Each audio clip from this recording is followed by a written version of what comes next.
10,000 men stood in the January snow. They had not been called.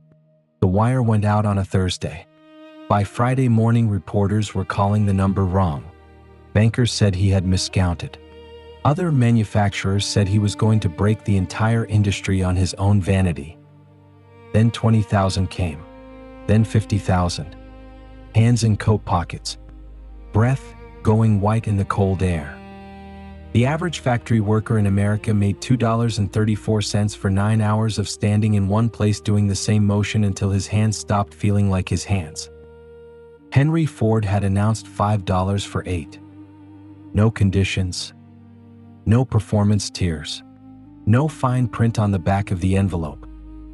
The commonest laborer who sweeps the floor shall receive his $5 a day. Ford watched from a window upstairs. His breath fogged the glass. He did not open it. He had been the man standing at a gate. The $1.10 a day at the Michigan Car Works. The $2.50 a week as a machinist's apprentice. The $45 a month on the night shift at Edison. 12 hours on, 12 hours off, sleeping in a boarding house room with 3 other men who worked the same shift in reverse. Meat on Sundays. Shoes for the children before the sols went through. A doctor at 3 a.m. when the baby had been coughing for 4 days and you still hadn't called because you were counting what was in the jar on the shelf. A down payment on a house instead of another year of rent paid to someone who owned 3 of them. The man at the gate already knew the math before he opened the envelope. He counted on the walk-in. He counted on the walk home. The shareholders didn't see any of that.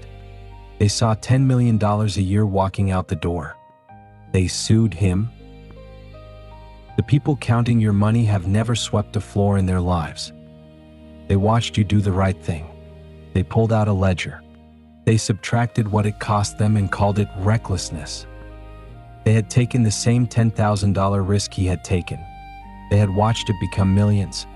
And now a man who had worked the night shift on $45 a month wanted to give $5 a day to the man sweeping the floor, and they were supposed to call that good business. The Dodge brothers had been with Ford since the beginning, built the chassis, absorbed the early losses, watched their investment compound past anything they had originally counted on. Now they hired a lawyer. You have been quoted as saying that a business cannot continue to make awful profits, the attorney said on the stand. I don't know that my conscience has anything to do with the case, Ford replied. Then why did you say it? It isn't good business. For that reason you were not satisfied to continue to make such awful profits? We don't seem able to keep the profits down. The courtroom laughed. The judge didn't. He set his pen down and wrote one word in his notebook. Then he waited. You have been told that paying people what they are worth is a form of recklessness. That generosity is a liability you cannot afford.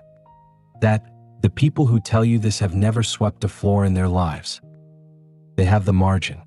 You have the envelope. He had just installed the moving assembly line. Time to build a chassis had dropped from 12 hours to 90 minutes. The work was repetitive in a way that is hard to describe to someone who has never done it. The same motion 8,000 times a shift, in a building that smelled of oil and metal shavings and the specific heat of machines running without pause. Turnover was 370% a year. He needed 100 men to hold 60 positions filled. He was spending more on training than on wages. Men quit on Friday and didn't come back on Monday. Men came back on Monday having spent the weekend in a way that cost them their precision. Men left mid-shift because mid-shift at Highland Park in 1913 was something a man could only take for so long before his body started refusing. The floor supervisors kept a log. Absent Monday. Left early Tuesday. Didn't return Thursday. The same names cycling through the same columns every week. Some men lasted 3 days. Some lasted 3 weeks. The ones who stayed longest were the ones who had nowhere else to go. Ford read the log. He didn't add a column. He changed the number at the top of the envelope. The men who quit didn't hate the work. They hated what the work said about what they were worth. Ford changed that number. The $5 day cut turnover in half inside 6 months. The men who stayed worked harder. They stopped quitting on Fridays. They stopped coming in wrecked on Mondays. They bought houses in Dearborn. They bought Model Ts. They sent their kids to school past the age when most working families couldn't afford to keep them there anymore. They looked at the wage envelope and saw money leaving the company. Ford looked at the same envelope and saw money coming back. The man who swept the floor on Monday bought a Model T on Thursday. The man who assembled the flywheel bought a house. The man who tightened the lug nuts for 8 hours a day went home and tightened the same bolts on his own Model T in the driveway on Saturday morning.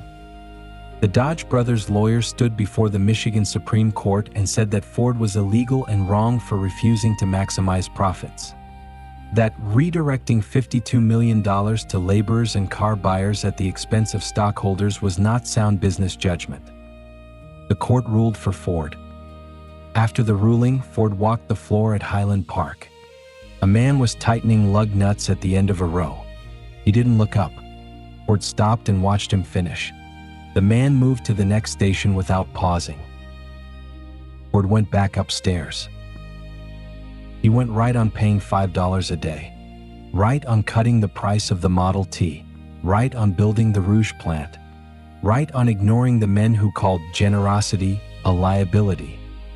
The Dodge brothers took their $25 million settlement and left to build their own company. It lasted 15 years. The men who sued him are footnotes. The company is a museum exhibit. The envelope still exists. Tomorrow morning, do one thing that costs you something and benefits someone else more than it benefits you. Not because it will return to you. Not because someone is watching. Buy coffee for the person behind you in the line. Leave a tip that exceeds the bill. Send one email praising someone who does the work and never gets named for it. Pay the invoice a week before it's due. Write the name of someone who trained you and never got credit for it. Send them something this week. Not a message. Something they can hold. A book. A note on paper. A bottle of something they like. The cost is not the point. The fact that you remembered is the point. Most people who were helped forget. The ones who don't, they are the ones who eventually help someone else the same way. The chain doesn't break by accident. Someone decides not to let it. Do not explain why. Let them wonder. The man who swept the floor at Highland Park in January 1914 went home that night and told his wife something had changed. He didn't know the business logic behind it. He knew what $5 meant. So do you? The envelope is in your hand. I put 5 in the envelope. I put 5 in the envelope. I put 5 in the envelope.